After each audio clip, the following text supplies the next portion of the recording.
I always thought I was my parents' favorite, until one day I found out everything I believed was a lie. The truth about my cousin. It changed my whole life. I grew up thinking my family was normal, loving, supportive, fair. But then I started noticing little things, tiny favors, extra praise, small privileges that weren't for me. At first, I brushed it off, but over time, the pattern became impossible to ignore. And what I discovered next left me completely shocked. I always thought my family was normal, loving, supportive, fair. My parents always said they were proud of me, that they treated everyone equally. I believed them. I believed that birthdays, holidays, and family gatherings were just about love, laughter, and shared memories. And for a long time, everything seemed that way. I had a great relationship with my cousin, too. She lived just a few blocks away, and we spent countless afternoons playing, sharing secrets, and laughing together. From the outside, it all looked perfect, the kind of childhood most people dream of. But sometimes, even perfect-looking families have cracks. At first, it was small things. I noticed her getting slightly bigger slices of cake at birthdays. My parents would comment more on her awards or accomplishments during family get-togethers, while mine barely got a nod. I remember feeling a tiny pang of jealousy, but I told myself I was being dramatic. After all, families are complicated. Little differences happen. Right? I tried to ignore it, telling myself that maybe I was just overthinking things. I wanted to believe my parents were fair. But little moments kept piling up. If we played board games, she always seemed to get the winning side. If we helped out with chores or school projects, her efforts were praised more loudly. And it wasn't just about attention. Even small privileges seemed to favor her. Seats at the dinner table, extra dessert, or being allowed to stay up later on weekends. Suddenly, I started noticing a pattern. As I grew older, these patterns became impossible to overlook. Her grades, her extracurricular achievements, even the awards she won were celebrated in ways mine never were. Our living room echoed with praise for her, while I quietly sat in the background, unsure if I had done anything worth noticing. I started paying attention to conversations and realized something unsettling. Even when I tried to share my successes, they were often brushed aside, interrupted, or simply ignored. Family outings, vacations, and small weekend plans seemed to revolve around her. If there was a trip to a museum, a festival, or even a simple ice cream outing, she was always included first. Invitations, opportunities, recognition, everything tilted in her favor. Meanwhile, I felt like I was expected to quietly accept whatever scraps of attention or approval were left. My happiness, my achievements, my presence, none of it seemed to matter.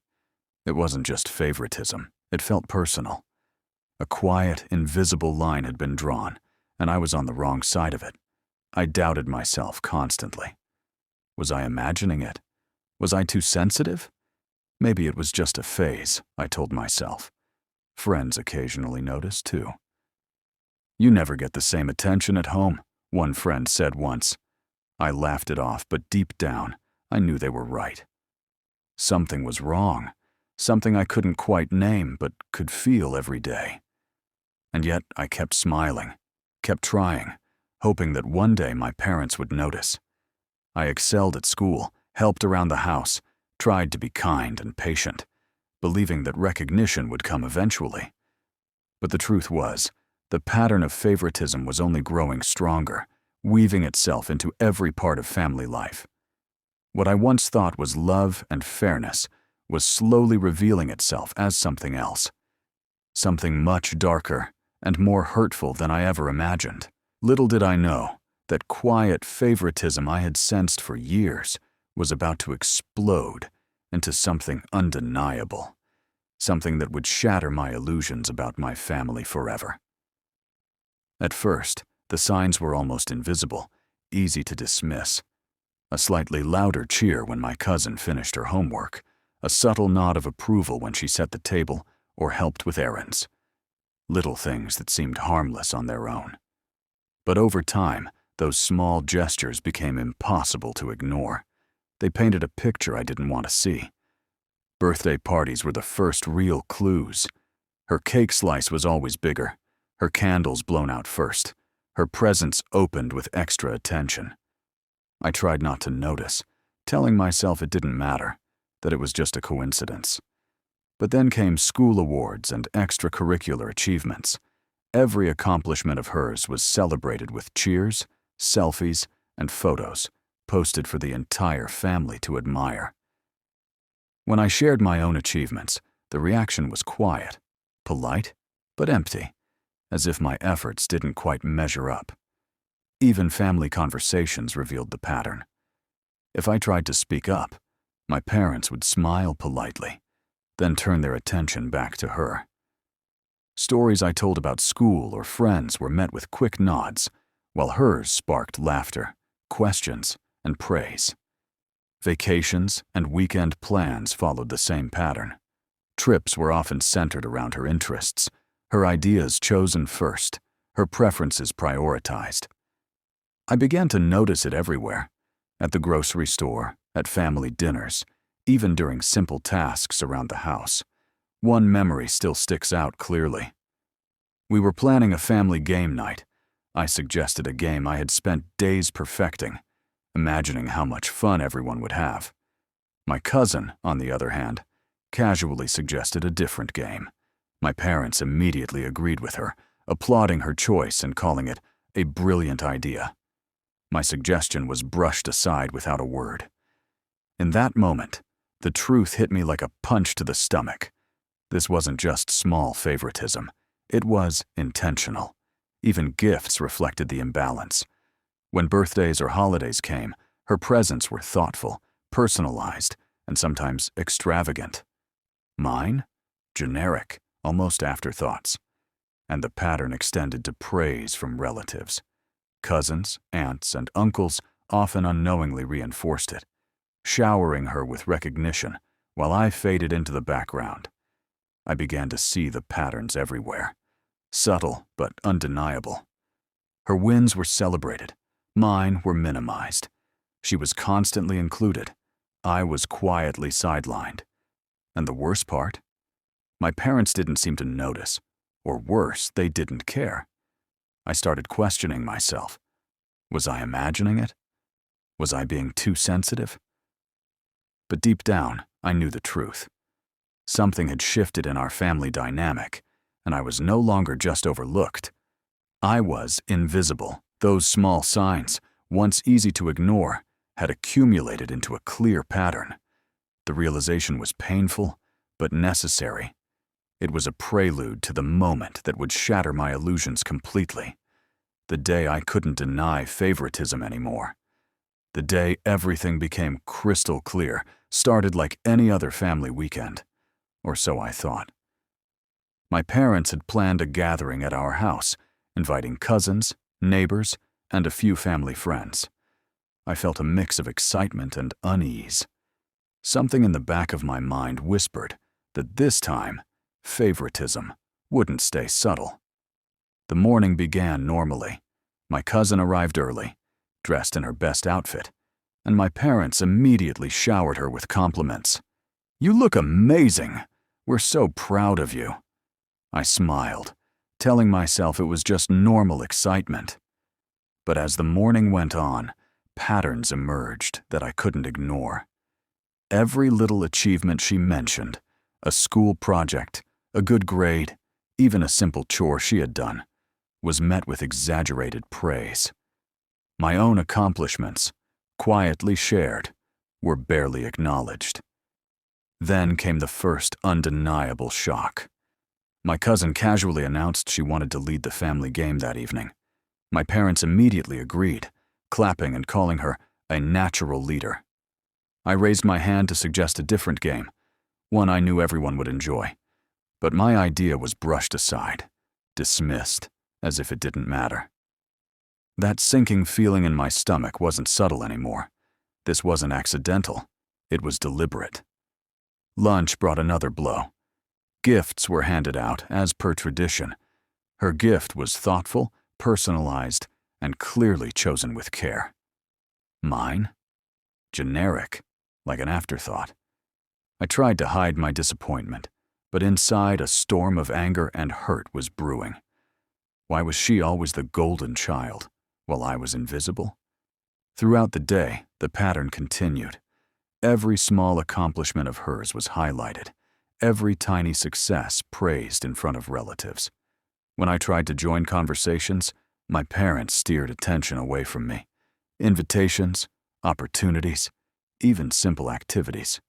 She was prioritized, and I was expected to quietly accept being sidelined. The breaking point came in the evening. My parents announced they would take her on a special outing the next day, an event I had been hoping to join for months. My voice trembling, I finally confronted them. "Why am I always left out?" I asked. Their answer cut deep. "We just think she's more responsible and deserves it." Those words shattered everything I believed about fairness, about love, about my place in the family. The favoritism wasn't subtle. It wasn't small. It was blatant. My cousin, for all her charm and innocence, had been placed on a pedestal, and I had been pushed aside. In that moment, I realized trust could be broken by the people you love most. The realization hurt more than anything I had ever felt, but it also ignited something else, a spark of determination. I wouldn't let this define me. I would assert myself, reclaim my voice, and decide how I would respond to the unfairness. That weekend didn't just expose favoritism, it became the turning point where I began to take control of my own story. The moment my parents admitted their favoritism, it felt like the ground beneath me disappeared. Shock, disbelief, hurt, and anger all collided at once. I sat there, frozen, trying to process what I had just heard. The family I had trusted, the people I had believed would always be fair, had chosen someone else over me. And it wasn't subtle anymore. I stared at my cousin. She laughed, chatted, and smiled as if nothing had changed, completely unaware of the storm raging inside me. And there I was, invisible in my own home. Every accomplishment, every effort, every little thing I had done felt diminished. How could they not see how much it hurt me? How could they make me feel like my presence, my voice, my achievements didn't matter? Anger surged, hot and heavy. My chest tightened, my hands trembled, and I felt a knot of frustration twist in my stomach. I wanted to yell, to cry, to make them understand the pain of being constantly overlooked. But beneath the anger, a wave of sadness hit me even harder. I had always believed family meant unconditional love, fairness, and support. Now, I realized that favoritism and bias could exist even in the closest relationships. I started questioning myself. Was I enough? Did I have to compete for recognition and love within my own family? And yet, even in the hurt, a tiny spark of clarity emerged. I couldn't control their choices, but I could control my reaction. I could choose to stand up for myself, to reclaim my voice, and to decide what mattered for my own happiness. This pain, as overwhelming as it was, also gave me direction. It was a turning point, the first step toward understanding my self-worth and setting boundaries. I retreated to my room, letting myself feel every ounce of betrayal, frustration, and sorrow. It was necessary to process it all, to confront the emotions I had bottled up for years. Slowly, I realized something important. Being overlooked or treated unfairly didn't define me. My value wasn't determined by who was favored or ignored. I had the power to decide how I would respond, how I would carry myself, and how I would continue to grow. That evening, I confronted my parents again, calmer but firm. I expressed my hurt, the countless times I had been overlooked, and the unfairness of the favoritism. I didn't yell or cry. I simply spoke my truth, making it clear that I would no longer let their choices make me feel inferior. And in that moment, for the first time, I felt a sense of relief. I had faced the truth, acknowledged the betrayal, and refused to let it control me. The pain was real, but so was the clarity. I knew now that strength, self-respect, and the courage to assert myself could prevail even when trust was broken. And that realization was worth everything. That weekend taught me something important. My worth isn't defined by how others treat me. Being overlooked hurt, but it showed me the power of speaking up, setting boundaries, and trusting myself. Life will always have unfair moments, but how we respond defines us. I chose strength over resentment, clarity over confusion, and self-respect over approval. Share your story in the comments. Have you ever felt betrayed or overlooked? Subscribe to Trust and Treason Files for shocking stories of betrayal and revenge. Like this video if you value self-respect and inner strength.